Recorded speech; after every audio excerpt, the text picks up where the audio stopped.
আপনারা দেখছেন 99 নিউজ বাংলা। বদলাবো আমরা। আসানসোল সাংগঠনিক বিষয় ও চা চক্রে এসে সরকার তথা রাজ্যের শাসক দলকে এক হাত নিলেন দিলীপ ঘোষ। আসানসোলে বিতর্কিত রূপনারায়ণপুর টোল প্লাজার বিষয়কে টেনে নিয়ে বলেন যে বিভিন্ন জায়গায় এরকম ঘটনা ঘটছে, নকল রসিদ ও ছাপিয়েও টাকা তোলা হচ্ছে। প্রশাসন থেকে শুরু করে নেতা নেত্রী সবাই সেট, এই দুর্নীতি হচ্ছে। পাশাপাশি তিনি আরো অভিযোগ করেন আসানসোলে জামুরিয়া বহু কারখানার অবৈধভাবে জমি দখল ও নদী চুরি বিষয়কেও সামনে রাখেন। কারখানা তৈরি হয়েছিল তখন একেবারে কর্পোরেশন টাকা নিয়েছে, আবার এখন জরিমানা করে টাকা নেবে। জরিমানা করলেই অবৈধটা বৈধ করা যায় না। এছাড়াও হয়ে যাওয়া নির্বাচন বা ট্যাব কেলেঙ্কারি নিয়েও এদিন মুখ খোলেন দিলীপ ঘোষ।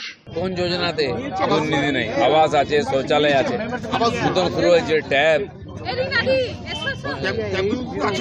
সব সরকারি সমস্ত যোজনা, চাই কেন্দ্র হোক চাই রাজ্য হোক, কাট মানি ছাড়া লোক পাবে। নাম পাল্টে যাচ্ছে আবাস যোজনার, ট্যাবের জন্য টাকা অন্যের অ্যাকাউন্টে চলে যাচ্ছে, এখন সাইবার ক্রাইমের দেখানো হচ্ছে, আমফানের টাকাও চলে গেছে।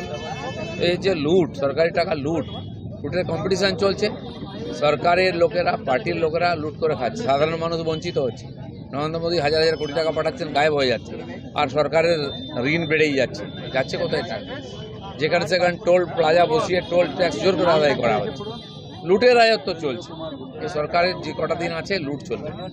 দেখা যাচ্ছে যে কর্পোরেশনের মধ্যে শুধু যে টাকা নয় ছয় হচ্ছে, এটা নিয়ে কর্পোরেশন মিউনিসিপ্যালিটি থেকে স্কুল, কলেজ, ইউনিভার্সিটি কোথায় নেই? স্কুলে চক ডাস্টার কেনার পয়সা নেই, যাচ্ছে কোথায়? কর্পোরেশনে জল ক্রাইসিস শুরু হয়ে গেছে, কারণ খুব তাড়াতাড়ি ট্যাঙ্কার নামিয়ে টাকা লুট করা হবে। এসব ক্রিয়েটেড, এটাই রাজনীতি, আর এটা দেখতে হবে সবাই। আসানসোল থেকে সঞ্জয় যাদবের রিপোর্ট, 99 নিউজ বাংলা।